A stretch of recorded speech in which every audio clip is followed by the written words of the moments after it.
Rod, man. We are back again for another week of the PHIN OUTTA football show, football podcast, or entertainment, however you want to slice and dice it. And again, I am your host with the most, B. Herbo. And I got a brother from another mother, Rod, man, in the building with me once again. Yes, sir. Herbito, Rod, Herbito, man. Herbito. Rod, man, I feel it in the air. It feels like football is around the corner, my good brother. Can you Like smell eggs it? and bacon, man. Like Can eggs you and smell bacon. what Dwayne Johnson is cooking? Can't see that in the What's glasses, going but I'm on, missing it. man? What is up, man? Another week down the books, man. What's going on, bro? Before we get into all the football stuff, bro, let's hang out for a little bit, man. We don't have too much on the docket. We got the NFL collusion that we're gonna talk about. We're gonna breeze past that. As you can see on the title of the thumbnail, man, we're gonna go ahead and break down the NFC North, and then we're gonna have a bit of a discussion about Tyreek Hill based off of the recent comments from Randy Moss and where he ranks all time. And spoiler alert, he ranks really goddamn high all. But before we get to that, let's hang out. Rod, man, what is up with you, my brother? Nothing much, man. I mean, this has been. I basically been. Well, you know what? Just I don't want to like throw this out here, kind of a shameless plug, but I've been really into my writing lately, man. Like, I seen you, bro. I be catching what you be putting up and I love it, dog. Like you going in, bro. You been right up a storm, fam. oh, bro, listen, man. I told myself by the end of the year I'll publish my first book, so I'm going hard, bro. I got to, man. It takes up a lot of time, bro. It's crazy how much time that shit takes up. Like last Sunday, I woke up at like 6 in the morning and I wasn't done doing what I was doing, and I worked on it throughout the week, Yeah, right? yeah, Between yeah. work and looking up stuff for the pod, and like it was like 1 o'clock by the time I was like legitimately finished, and I was like, "Fuck, man, this shit takes, it takes a lot of time." I mean, Right, man. You get that good swear jar, dog. You running up a check, my boy. I can't wait to go to Roof Chris on your dime, dog. Woo! I I have to made so sell you much like money. half of my check. Hey. I'm gonna have to sell you like half of my check.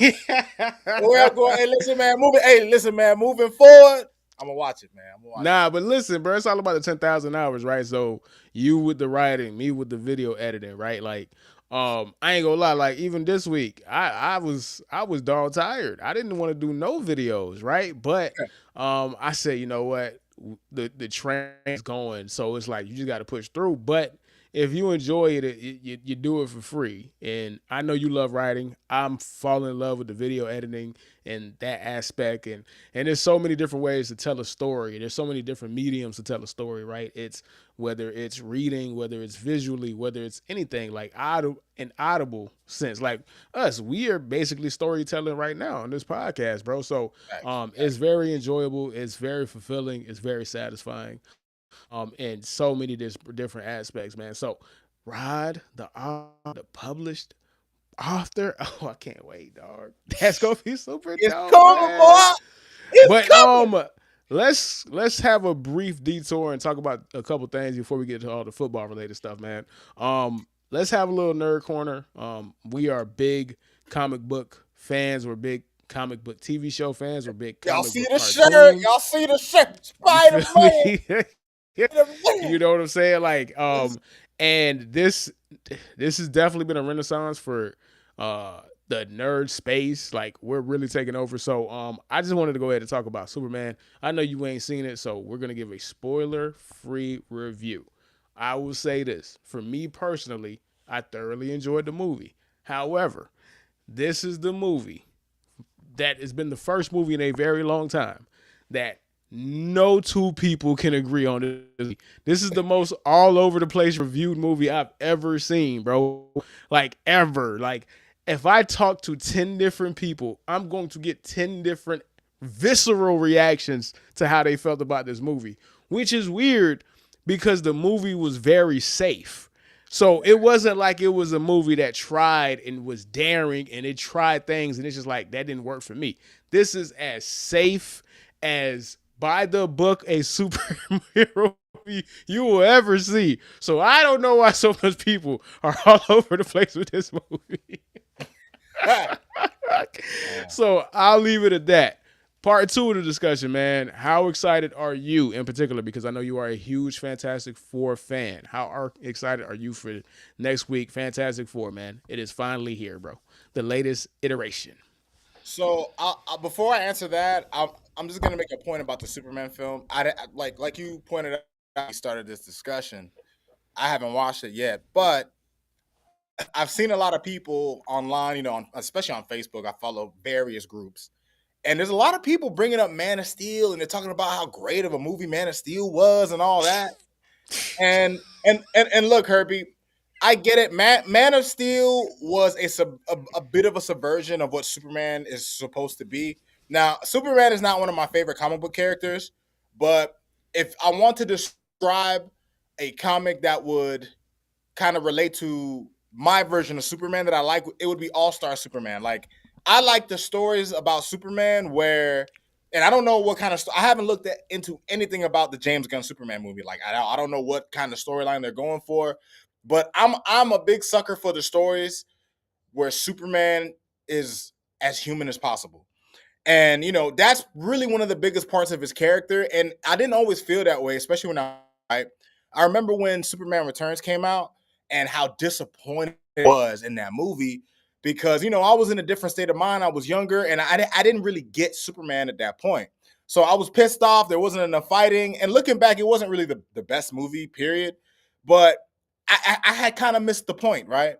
And then when I watched Man of Steel, I was in a different space when it came to Superman Medium. And I thought, like, well, damn, is Superman really going to snap the neck of the last of his kind? If that, like as if it's the only option? Like, I'm not quite sure about that, But look, my favorite stories on Superman are the stories that dig into his humanity, his character, him being a symbol of hope for people. When they delve into, for example, Lex Luthor being jealous of Superman. Like one of the things in All Star Superman was, Lex Luthor couldn't stand the fact that despite how smart he was, despite how hard he worked, how great a shape he kept himself in, Superman would just wake up out of bed and just and it drove him crazy. But despite that, Superman still goes above and beyond, and he saves the people. And when Lex in the same comic gets powers, it opens his eyes to what Superman sees and what he could do. You know what I mean? And those are the types of Superman stories that I tend to like. So I don't know what version of Superman we get with James Gunn, but Man of Steel was. I'm sorry, man. Like it was a decent thriller movie, but No, no, no, no, no, no, no. The fuck. Sorry. No, the hell it wasn't. swear, No, the John. heck it wasn't. It's one of the worst movies of all time. I hate that movie. I hate that Oh, I movie. forget I how hate much you that hate that movie. movie. I I didn't despise hate it. that It was movie. just to me. No, It man. was I hate the movie for one reason and one reason only.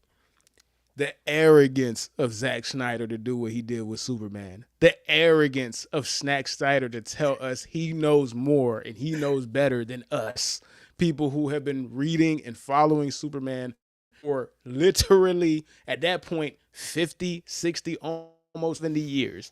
The arrogance to think that he of all people knows what is best for Superman. And that is to make a person destroy a whole city and not give a damn. Get out of here. Get crazy, out of here. I man. hate that movie. I hate Zack Snyder for making that movie. And I hate him for making Martha in the follow-up movie. I will never forgive Zack Snyder for that nonsense. All right. Martha, All right. But Martha. on to Fantastic Four before we get on to the football. How excited are you about Fantastic Four, bro? I'll be honest, Herbie. I'm not excited, and the re- What? and here's the thing, and you know what? I'm not trying to throw shade. I'm not trying to throw shade at Marvel or anything, Herbie. I'm the only reason why I'm not excited is because every attempt that we've had to get Reed Richards, Sue Storm, or I should say Sue Richards, Johnny Storm, and the Thing. Every attempt that we've had to put them on screen and for it to actually be good is just ultimately just left me like I think I'm traumatized from the last one, Herbie. You have to be traumatized because if you think about it, the studios, one, it was Fox, and Fox did not give a rat's ass about Fantastic Four. They just wanted to keep the rights. So they just kept putting slop after slop after slop. And then they put quite possibly one of movies ever made with the Fantastic Four, Michael B. Jordan in it, and that was a disaster. That Awful. was a movie that almost killed it. This one, I'll say this: it is Marvel. Marvel is not what it was. Marvel doesn't have the prestige that it did, but it is still Marvel. It is still people. If I think they try and really put their resources together, you could get a decent movie. Now, I don't like Pedro Pascal's version of Reed Richards. Not Pedro Pascal is the problem, but why we just can't get the asshole that Reed Richards is, bro? Like, just give us the asshole, bro. Like, he's a jerk. He's an egomaniac. He knows he's smart. He knows. Like, I don't need this caring, loving father figure. That ain't who that dude is, man. That dude is a scientist and only cares about science, man. Like, get out of here. But yeah, I'm shocked to hear that you are so, damn, bro. That Stockholm syndrome got you bad, man. And you know what makes it worse? I'm still gonna go see it. Right? Of course. I'm still gonna, and you know what? I would love, and because I'm so low on it right now, what I hope is that my low expectations are not met. You know what I'm saying? Facts. If you go low, they go high. Listen. Jurassic Park, my expectations were at the bottom of the barrel, bro. All they had to do was be better than the bottom of the barrel. And spoiler alert, it was. So I was like, hey, man, I wasn't mad I spent my man. But all right, man, let's get into the football, man. We get into the football. All right, so on today's, for the people that are rolling in, I see a couple people in the chat, man. We are talking about Tyreek Hill. We're going to discuss his legacy, you feel me, based off of that hater-ass comment from Randy Moss. That was some hater-ass-ish. We are going to go ahead and break down the NFC North, so if there's any NFC North fans, we got you covered. But before we get to all that, we have to get to this. We had an episode, or we had a segment a couple of weeks, and this is the part I hate when and I'm not going to say I hate, I take that back. That's a strong word.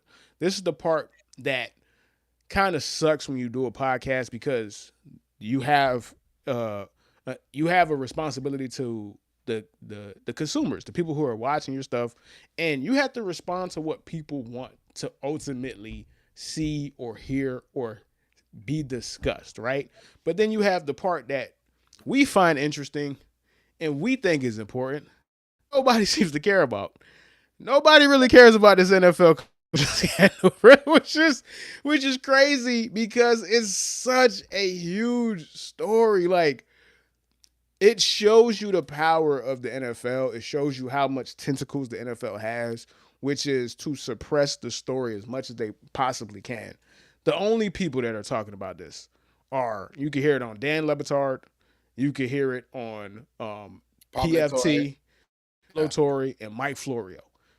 Rich Eisen went out like a sucker. That dude went and touched this with a 4-foot pole. The only time that he even discussed it, which I think from my knowledge, it was like a week later. Was a week later, and he was twerking on the NFL. Obviously, NFL pays him. He works for the NFL Network. Duh. ESPN barely talked about that, right? And because of the work that so many people have done, primarily Mike Florio up until this point, have done, is force the issue. Now there's a follow-up article with Don Van Natta. If you don't know who Don Van Natta is in my opinion, the greatest NFL journalistic reporter of our times. He wrote the Patriots book, where he got all the juicy details about Tom Brady's relationship with Jimmy Garoppolo and how much he hated him and all of the back and forth beef, him going to the Tampa Bay. Anything that has to do with the Cowboys, he's the guy. If he is talking about it, it's serious, because he's going to get that information. Now, some of the information that's come out is Lloyd Howell has a severe conflict of interest. He works for the NFLPA, and he works for the consulting group for the equity firm that wants to buy money into NFL teams. That's crazy. Crazy, bro. He's literally working for sides. How can the players get the best deal? A guy obviously is working with the NFL. He's going to backdoor the players. You have JC Treader out here selling out everybody, and then you realize that they suppressed this information because they didn't want this to get out. It got out. The cat's out of the bag. But I don't want to talk about all that. We already spent that time talking about this. the newest development, in my opinion, and in my opinion, the most hilarious development is shout out to our boy Lloyd Powell, man. Lloyd Howell. Hey, game recognized game.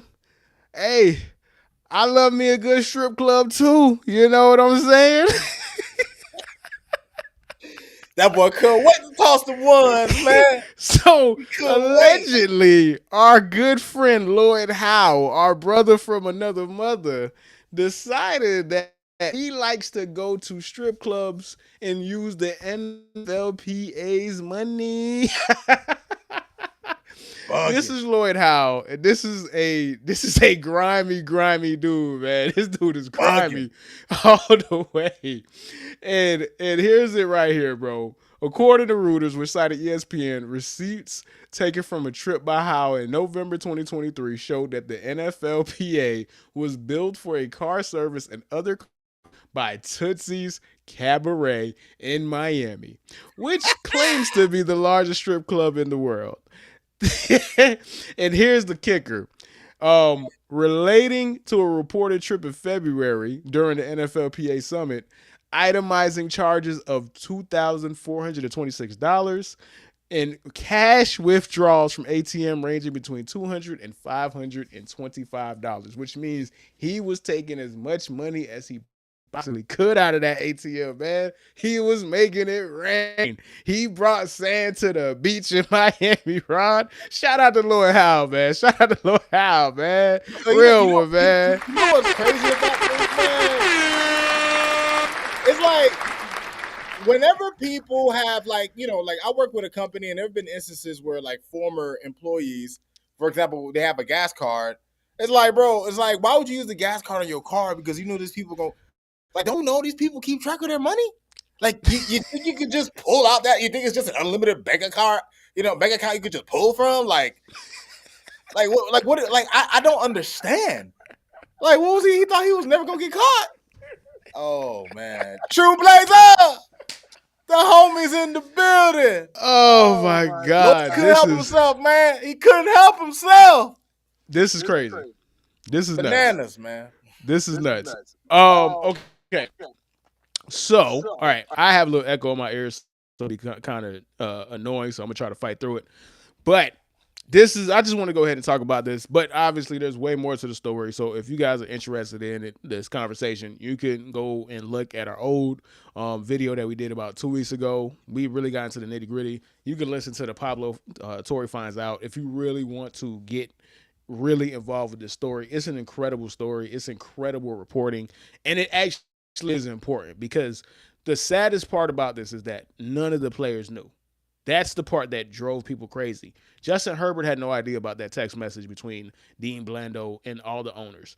Kyler Murray had no idea about that text exchange. Lamar Jackson had no idea about these conversations, right? Like, all of the players found out when we found out, and that should never happen, man. At all, bro. At all, man. I can't judge him just how he runs his game. Hey, we ain't hating on him, man. A finesse to the finesser, man. Shout out to the finessers, man. I could teach him how to finesse, man. Boss man D-Lo, a.k.a. Lloyd Howe, baby. All right, man. Let's get into the next conversation right here, though. This is what I would call a discussion time. You know how we do, man. We have discussion, man. And today's discussion, or this episode's discussion, I should say, to be specific, Tyreek Hill's all-time legacy.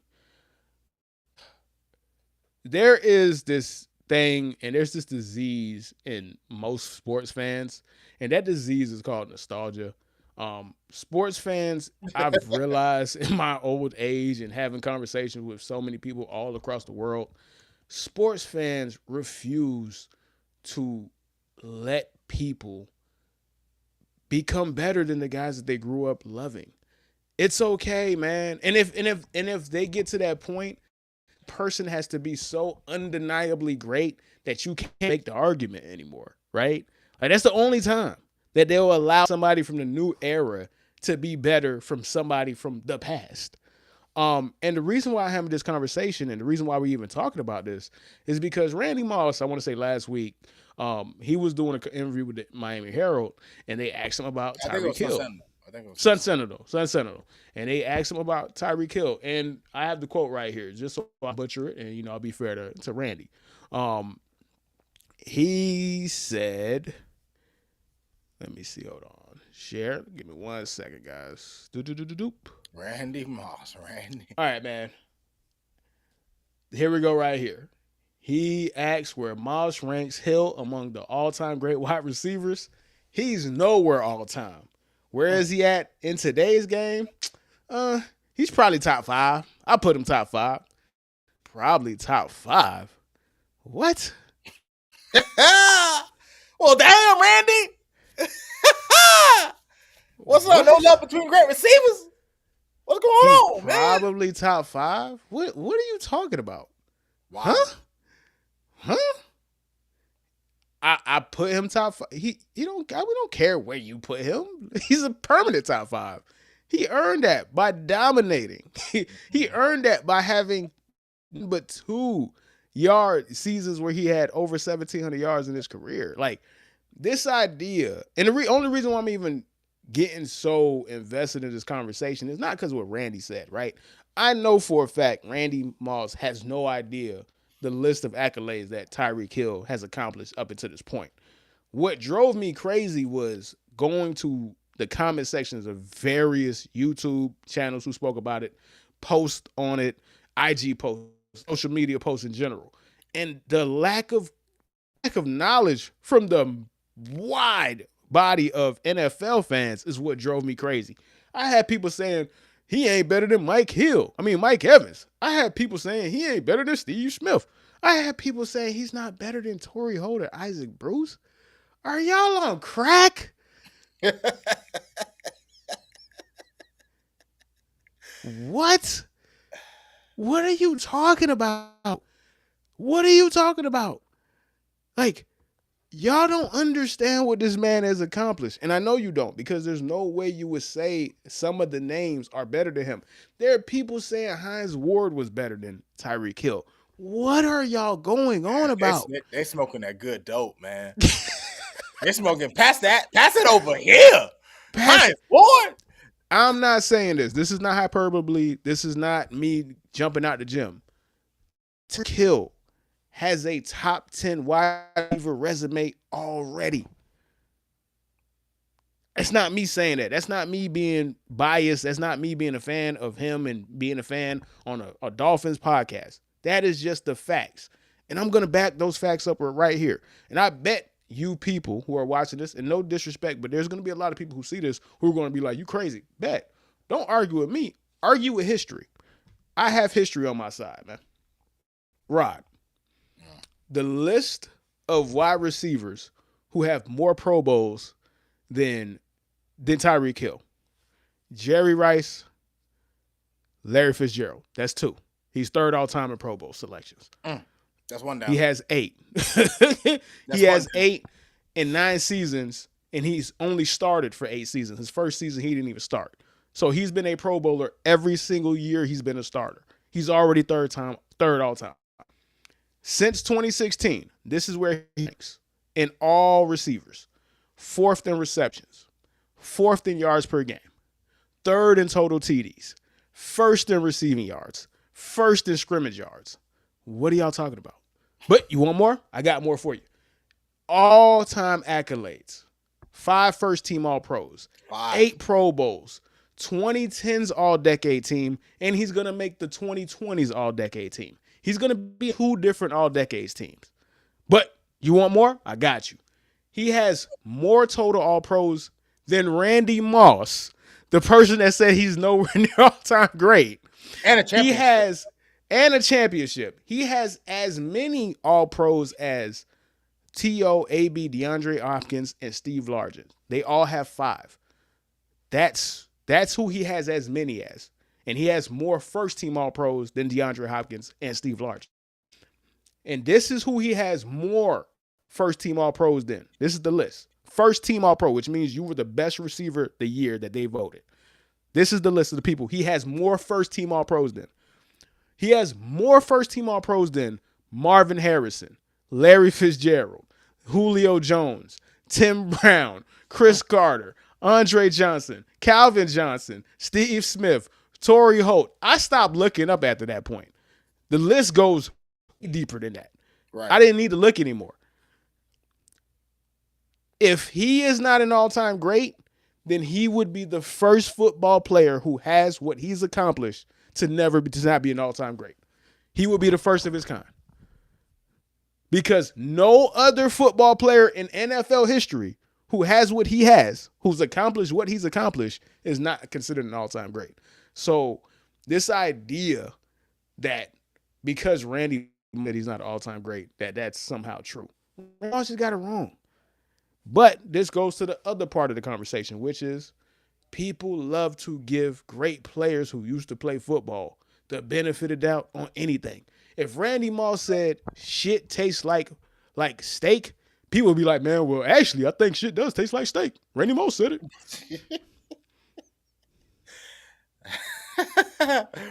If Randy Moss said the sky is orange, football fans would say, well, actually, it do kind of look kind of orange right now. You know what I'm saying? It do get orange in it. Like, you guys give great players so much leeway to say nonsense. It's not a coincidence why so many all-time great players make for terrible GMs, terrible head coaches, terrible scouts. Because they don't even be paying attention half the time, bruh. Charles Barkley is famous for not watching basketball, dog.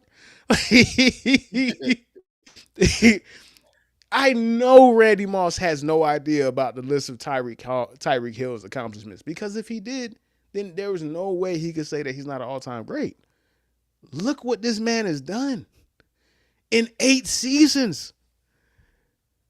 People have had 15, 16-year careers who don't have as many All-Pros as he does, who don't have as many Pro Bowls as he does. Like, what kind of conversation are we even attempting to have right now, Rod? How you feel about that, bro? Herb, when it comes down to these kind of discussions, I think, and it boils down to what goes on in modern society nowadays. It's just that there are times where if a popular figure makes a statement, even if the statement is absurd, ridiculous, or it doesn't even have to go that far, they could just make a statement that's misinformed. And, it is not, and listen, some people might say, well, he played football. How could you say he's misinformed? I mean, just because a guy played a sport doesn't mean that he's still watching it now. Just because, like, a lot of players who played a sport, who's to say that they're actually keeping up with the way players are playing now? Clearly, when Randy Moss made that statement, he did not consider all the things that Tyreek Hill has already accomplished, including winning a title with the Kansas City Chiefs.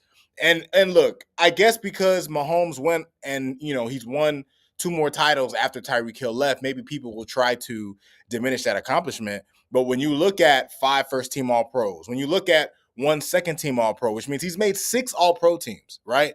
And then you consider where his ranks are among receivers of this era, Herbie, it's pretty. I think it's safe to say in this era of football, in every era of football, there are players that you will always remember, right? Like when we go back to the 2000s or like the late 2000s and the early 2010s, we'll always remember Megatron.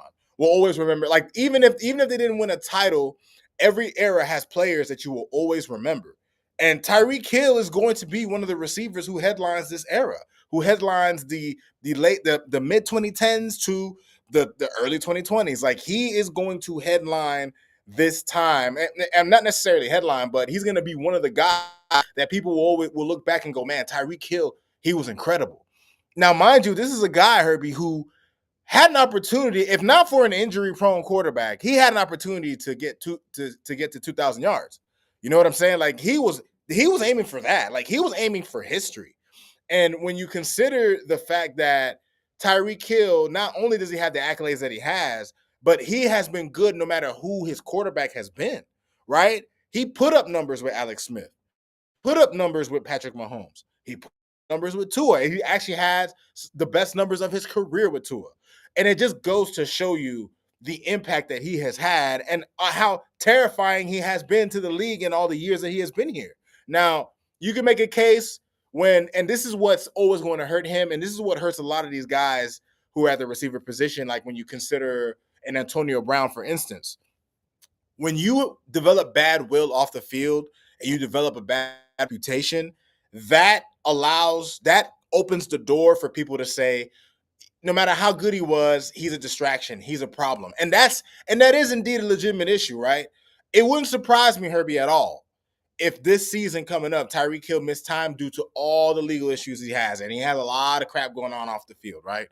And it's sad to say that. But the things that he has going on off the field, regardless of how they reflect on his character, you take away from all the work he's put on the field, especially when you consider the fact that he's accomplished more than guys who have had entire careers and are already in the Hall of Fame.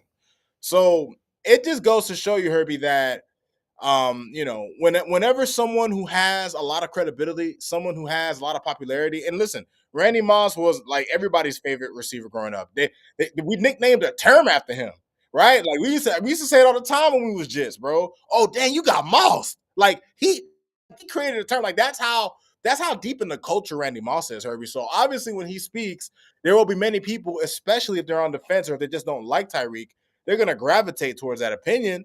But when we're gonna have these discussions, we all have to do a better job of actually looking at the facts and not putting our feelings or what we think into it, right? And that's just often what happens. Is like people they say something because they feel a way about it, but is it really right to say something about a person who's accomplished so much, especially when you consider the fact that he has something to have, right? Like he was a central part of a championship team, which is shocking when you consider someone like Randy Moss was not. So it's unfortunate, Herbie. It's unfortunate that like the respect is just not had when it comes to the legends versus the new guys. Like there's always some kind of weird beef between them. Listen, I get the beef between them, which is why, again, if it was just what Randy said, I would have just chalked it up to a OG being a hater. You know what I'm saying? They just be haters, bro. Like that's just reality of the situation, right? Like they don't like anybody creeping up on their territory. They're gonna think that their era was the best. They're gonna think that they won against the best defenders. They're gonna think that they won the best against opposition, right? That's just how it is. Right. It is just the lack of understanding from the fans, right? Like even Dolphin fans don't even know how much this dude has accomplished. Like 4 first-team All-Pros is insane. Well, 5. One of them is kick returner, so I say first. Talking about wide receiver. Fair. Total is 5. Total, but even then, he is a first-team All-Pro at a completely different position. Right. How many all-time wide receivers are a first-team All-Pro at kick returner? How many? I think it's just him, right? Like he is a once-in-a-generation football player. It's okay to say that. I seen the same thing happen with Aaron Donald. It took Aaron Donald, put like this, football players, Donald's rookie season, Chris Long said it in training camp. He said, that dude is a Hall of Famer. Sometimes it's just that obvious. Right. But fans will, when guys are saying, the guys who are literally watching go against these players all the time are saying, he's one of the best players I've ever seen. Fans will say, no, he's not. What? Like, what? Like, who the hell are you, bruh? And I know that's kind of productive to what I'm saying against with Randy. The difference is Randy is not field against Tyreek Hill. Y'all think Randy is watching film because he works for ESPN. Randy gets a list of things to talk about, and then he goes home. Y'all think Randy is out here breaking down all 22? For real? I doubt it. No, he's not. I doubt Randy is fishing. He works on Sundays. He don't give a damn about football until Sunday. That's it. So he really has no idea. There's a reason why Tyreek Hill was voted number 1 NFL top 100, the best player in the sport by his peers. You can't get that, especially at wide receiver. At wide receiver got voted the number 1 player by all his peers because they were like, bro, this dude is unguardable.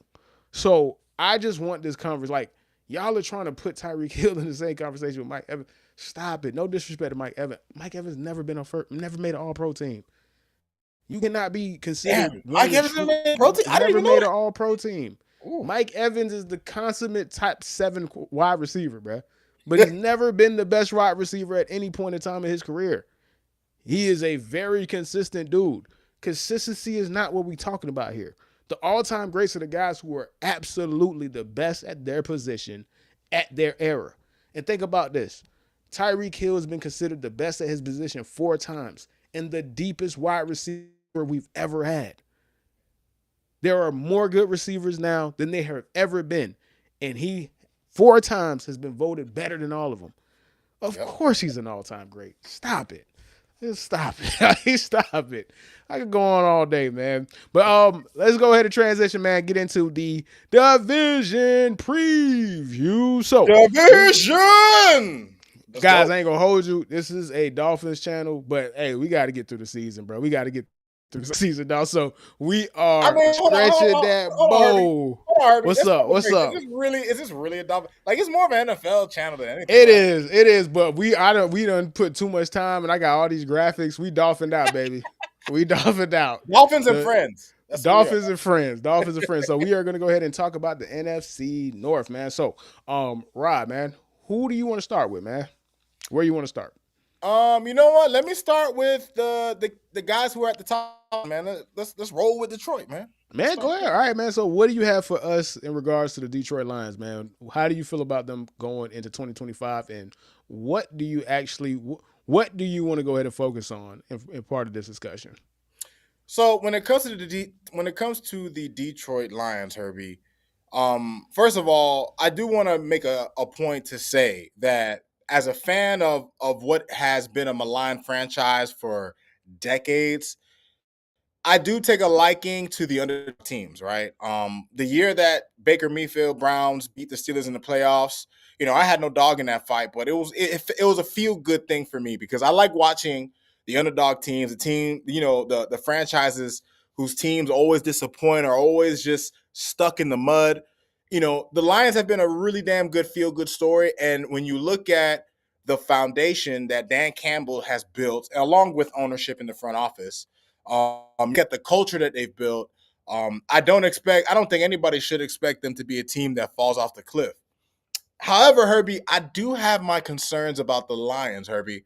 And what I mean by that is this was a team last year that, first of all, when you look at the coordinator tandem they had, you can make an argument they had 2 of the best coordinators in football, right? And they lost both of them. Ben Johnson, for what it's worth, Herbie, was one of the most creative play designers in the game, and also and simultaneously one of the play callers, right? And it was a match made in heaven when you look at him and the offensive line Detroit had, and the weapons that Detroit had, and the quarterback and everything. It was just a perfect amalgamation. But now you look at it, Herbie, they lose Aaron Glenn, they lose Ben Johnson. And, they've also lost some talent too, Herbie. The Lions had Frank Ragnow retired this offseason. He was one of the best centers in the league, right? They lost Kevin Zeitler in free agency, right? So their offensive line is going to be asked out. Now, their tackle positions are still solid, especially with Penei Sewell, who is at minimum a top 3 tackle.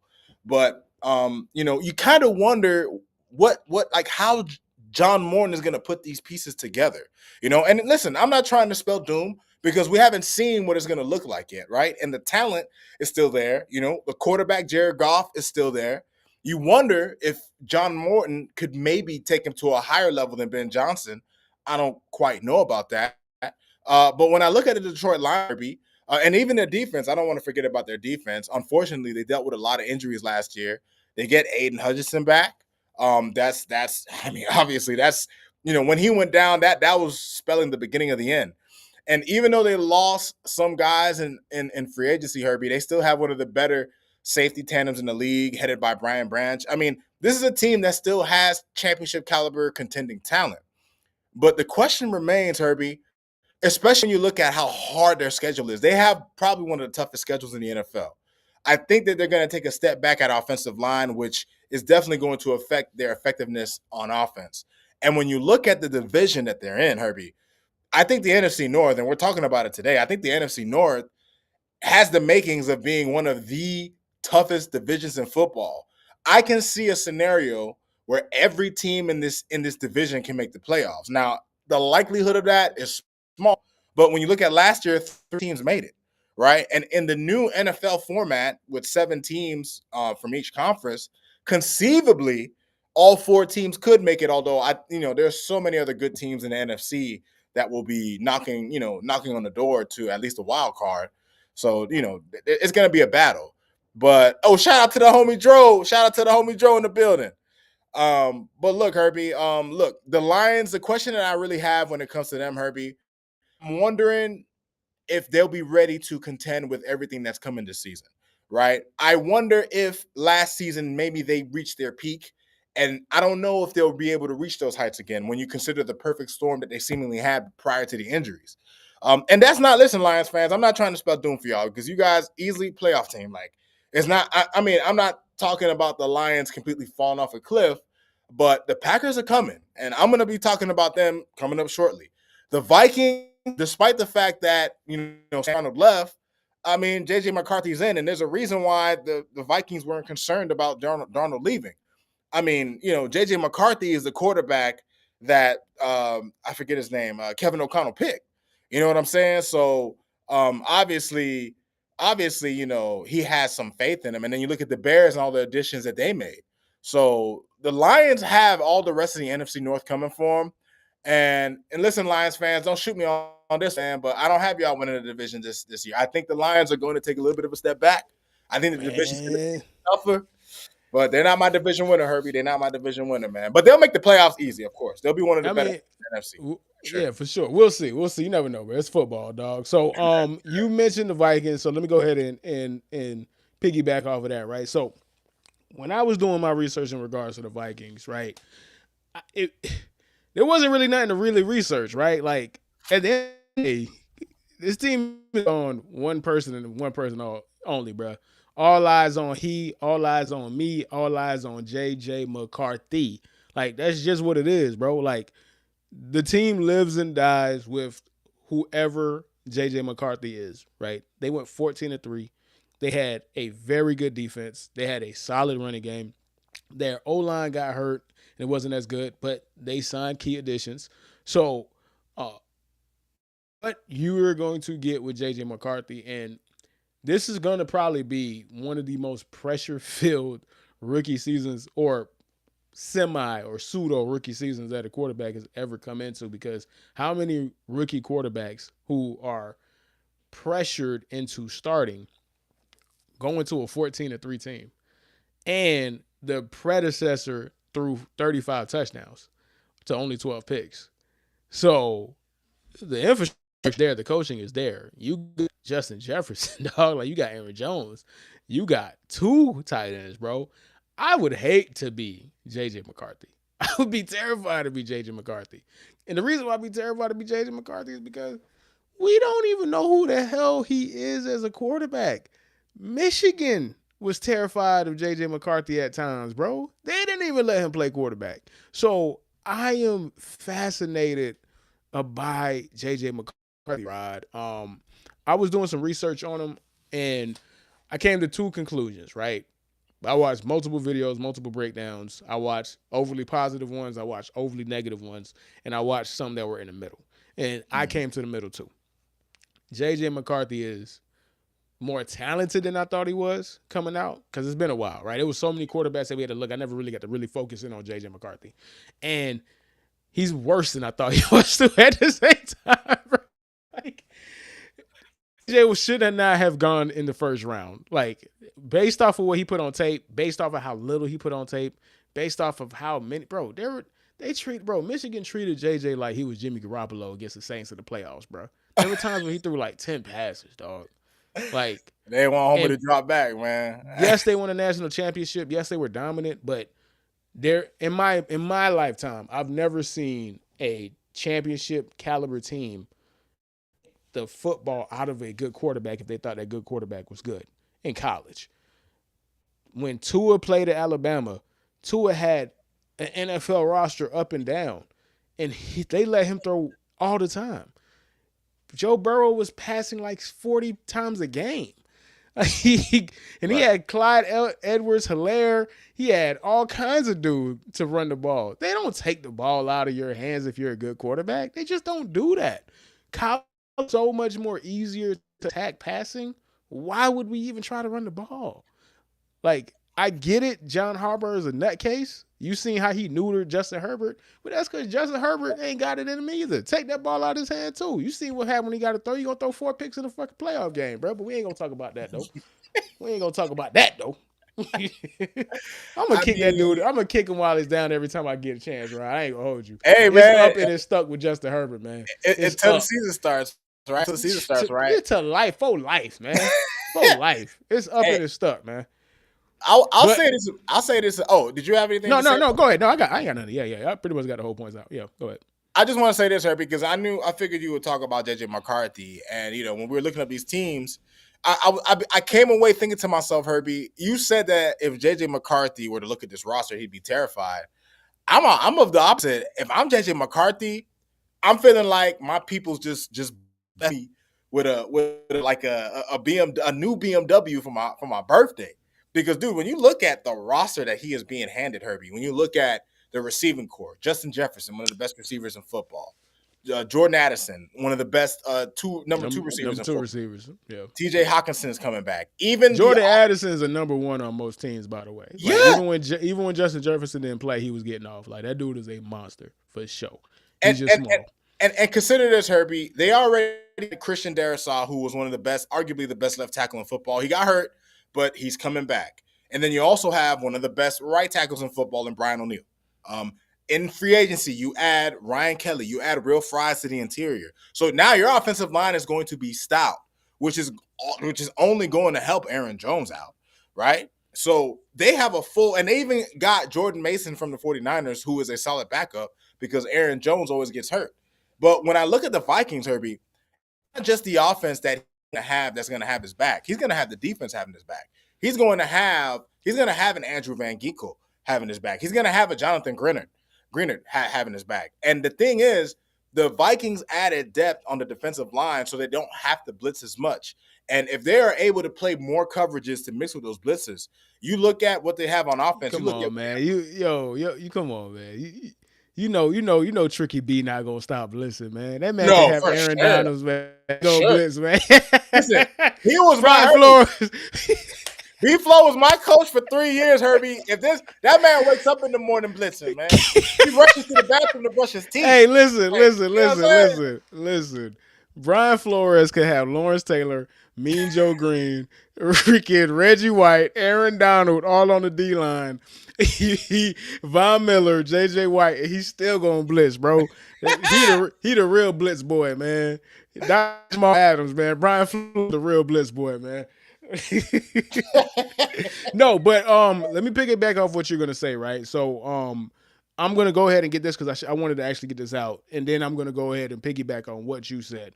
These are the positives from I'm not no scout, but this is what I was able to pick up when it comes to JJ McCarthy. Positives. Very strong arm. Way stronger than I had any idea. That thing is moving. That thing has miles per hour when he throws.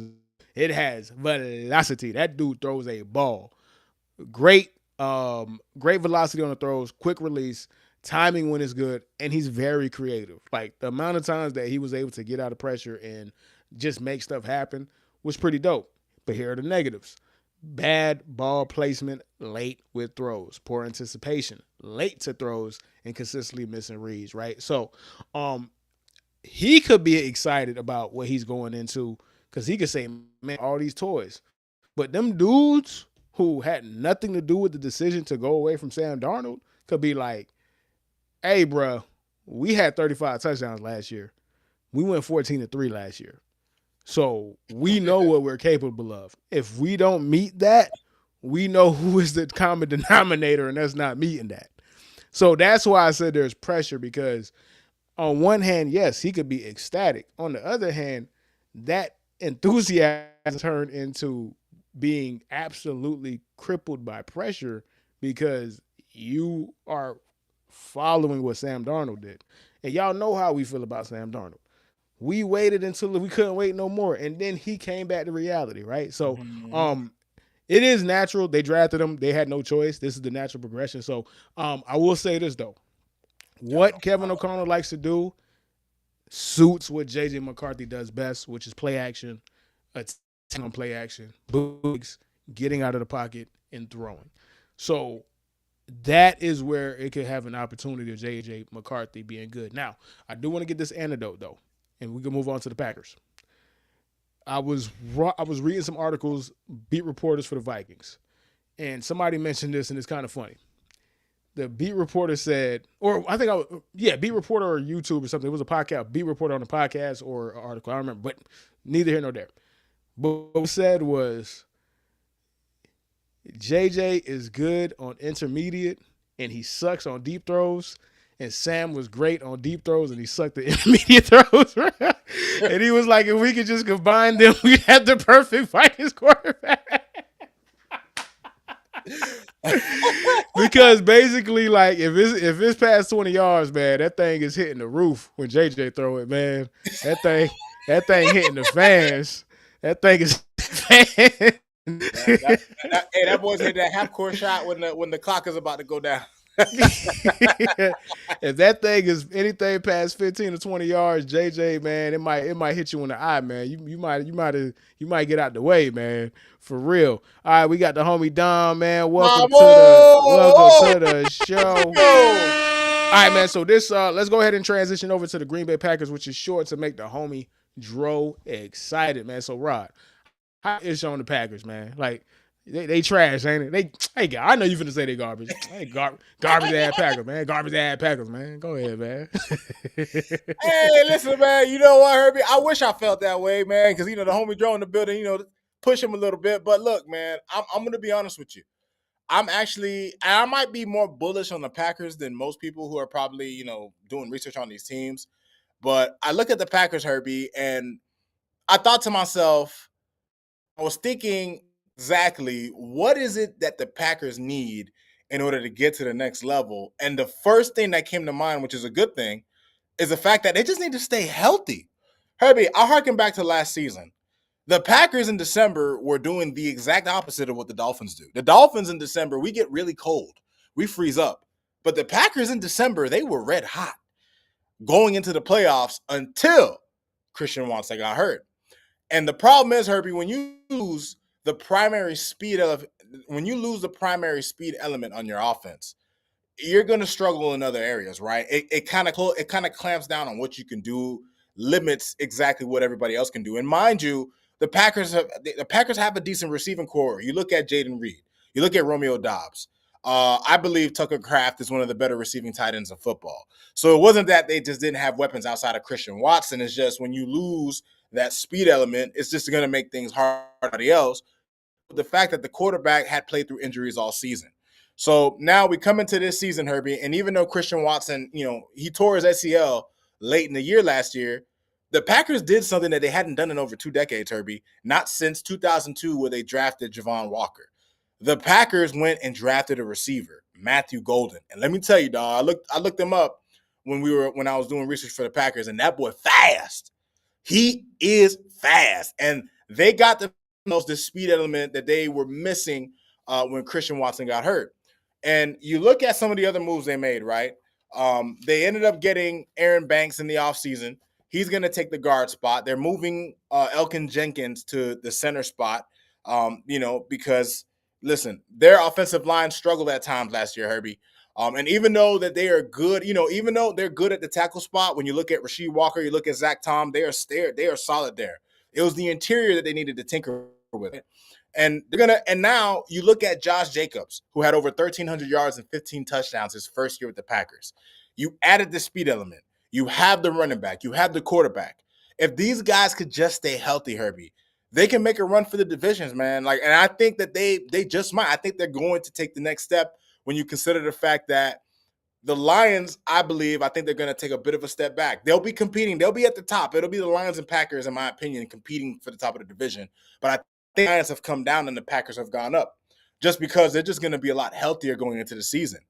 You consider the fact that they had a top 5 defense in yards allowed last year.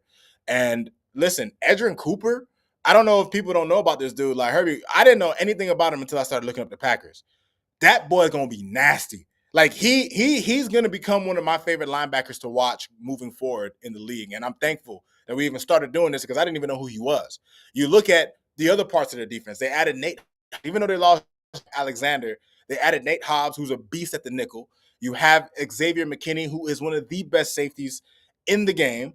And look, their defense last year, even though they weren't a crazy pass rushing unit, Rashawn Gary is one of the best pass rushers in the league. They get enough pressure to get the job done. And I think with improvements with some of their young players on defense, I think the Packers, and you have the coach as well. I think Matt LaFleur is one of the better play callers and coaches. The Packers have a recipe to be a division winner in this league.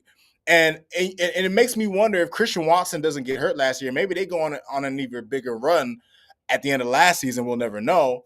But if I'm a Packers fan, and this is obviously how every NFL fan feels, if I'm a fan of the team, I want my team. I hope, because this is the war of attrition that nobody can prepare for. You never know who's going to get hurt. You never know how they're going to handle injuries. But let me tell you something, Herbie. A healthy Packers team is one of the best teams in the NFC, and the chance to make a Super Bowl with everything that they have. Dro, I need you to answer in the chat if you are in here, bro. I have one question and one question only. The hell y'all gonna win a Super Bowl, man? Talk to me, man. What's up, Joe? Speak up, Joe. Hey, Joe, where you at? When y'all go, you heard, bro. Just hyped up your squad, bro. Like when y'all finna win something, bro. I believe in you now. Y'all get to the playoffs. I believe in y'all more than I believe in my guys, man. How about that? Y'all get to the playoffs and y'all Cowboys, man. You can't pull the Cowboys when you get to the playoffs, man. You can't be doing that now. Come on, man. Talk about it. All right, man. Let me go ahead and finish it off with the Chicago Bears. So Chicago Bears going into 2025, man. They may have done something, a little off-season acquisition of the name of Ben Johnson. Put it like this: if the Chicago Bears do not win, have a really, really good and exciting season this year with the receivers that they have, with the additions at O-line that they have. I mean, they have Joe Tooney and Jonah Jackson, Drew Dowman. If they don't win with the defense that they have, if they don't win with who was considered a generational quarterback coming into his second year, who, regardless of what you feel about Caleb Williams, he did throw for 20 touchdowns to only 6 picks. He's a good quarterback, a good baseline.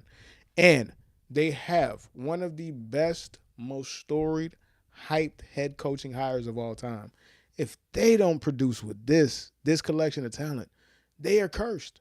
I will never talk ish about them again because it's proof that they are snake bitten for life. Like, there got to be something about the Bears. But doing the research for this one, right, this was pretty interesting because we could talk about the teams. We could talk about who is who and this and whatever. Ultimately, what it comes down to is, who is Ben Johnson going to be?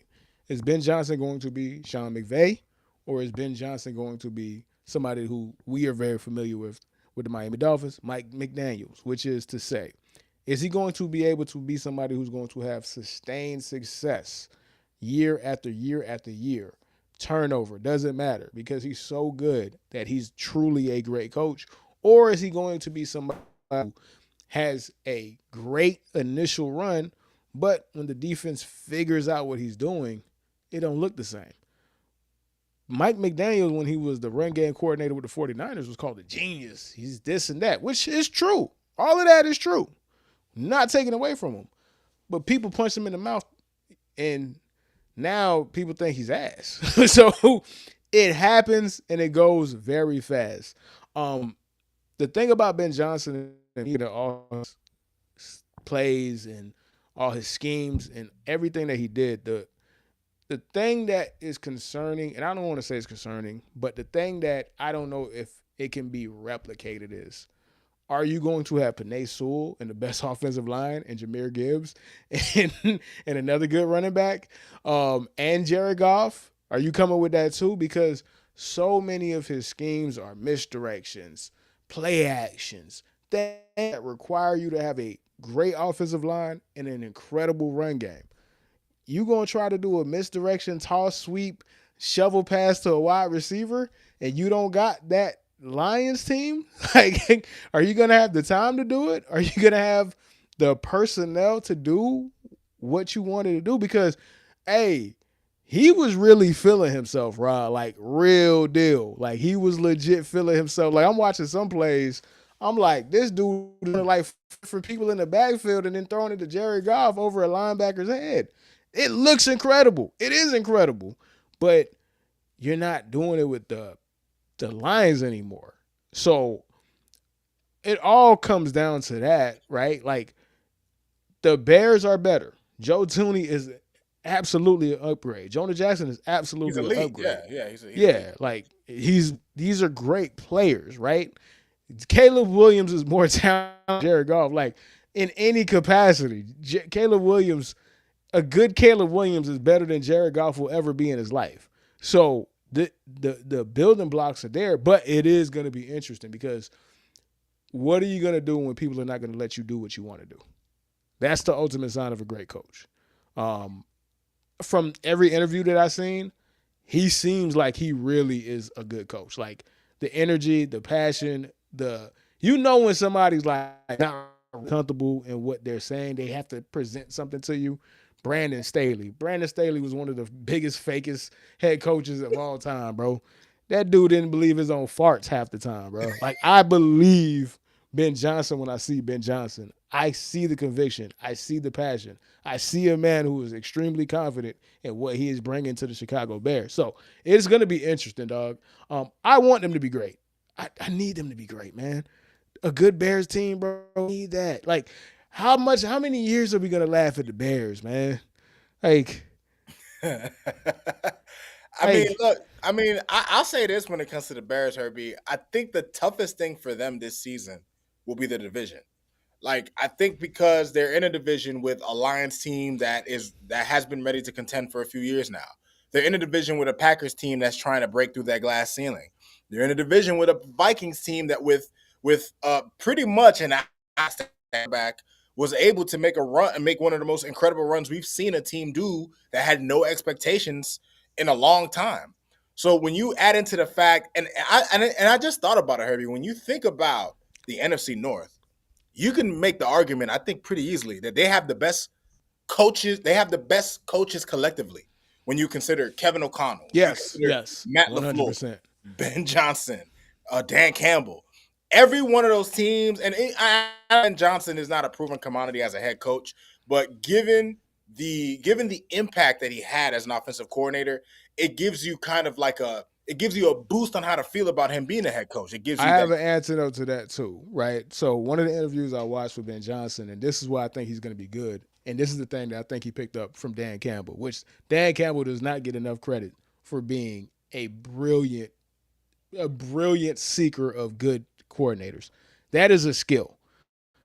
Being able to put that's what killed Brian Flores, not being able to put a staff together. Like that is a skill to see it, to identify it, and to enrich it and develop it. That is Dan Campbell's 100% greatest skill. And hearing Ben Johnson talked about everybody on the staff, and he was like, the first thing that I did was think about the things I'm not good at and find somebody that's good at it. You know what I'm saying? That is a person as you got to understand. He could have been the head coach of the Redskins. Like he loved being around Dan Campbell to the point where it's like, I'll do it again. Like we're not finished yet. I love what I'm learning from you. I'm love from the culture that I'm absorbing from you that's going to help me for the rest of my life when I ultimately decide to take a job, whatever that job is going to be. Now we know that the job is the Chicago Bears, obviously. So I will say I'm bullish. I'll say I'm bullish, coach. I mean, and if that is true, then it is 100% the best coach division in all of football. I mean, Herbie, it's going to be hard, which is why I think it's going to be such a tough division. But the one thing in the Bears' favors, and what I started with was the hardest thing will be their division, and they have a few games like the game against the Commanders. They have a couple of games on their schedule that'll be tough, but the Bears' schedule is pretty easy, man. Like they have, look, I say it's easy, relatively based on the season, but in terms of the opponents that they have lined up, the Bears will have a chance to kind of get their feet wet. They'll have a chance to get some warm up. They'll have a chance to build themselves up, build some confidence.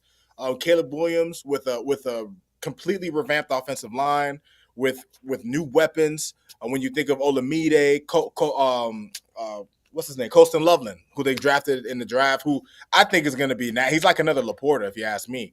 But that's what they're hoping he's going to be. I mean, man, I tell you, the NFC North, looking at this whole division, Herbie, it's going to be a real tough division, but it's going to be exciting. Every game is going to be a real dogfight because it's not like, the AFC East where you have a lemon or two, right? Like, this is a division where every team realistically has a chance to really compete for a playoff spot in the NFC. So, man, I can't wait for football. It already has me hyped for football, man. Nah, me too, man. I'm so excited for football, man. All right, man. With that, man, first things first, Rod, I got to show love to you. This was awesome. You smoked it with the division previews, bro. Like, you locked in, my boy. We locked in. You went Steph Curry. You went Steph Curry against the you was 2016, 2022 Steph Curry. I ain't gonna hold you, my boy. Hey, you locked in, bro. So we don't know what we're gonna do next week, but we will figure that out, man. So again, like we said, we're gonna do the NFC. Oh, training camp starts. I forgot to mention. And training camp, so we're gonna go ahead and mention training. But yeah, we'll get all the reports. Like, we have a week to take reports and get some, so we can really dive into training camp on next episode. I'm not sure what NFC division we're gonna do next. What are you feeling, man? We got the NFC North. We did that one. You got NFC. We'll save the NFC East. I don't even want to talk about them. I need to give Jalen Hurts fans the space. I don't even want to talk about them or anything. So let's go ahead and let's go around the world. Then let's go west, man. We'll do the NFC. I need time to decompress before I have to go to battle with Jalen Hurts fans again, bro. Good God, bro. Holy crap, man. All right, with that though, we'll see y'all next week, man. Deuces.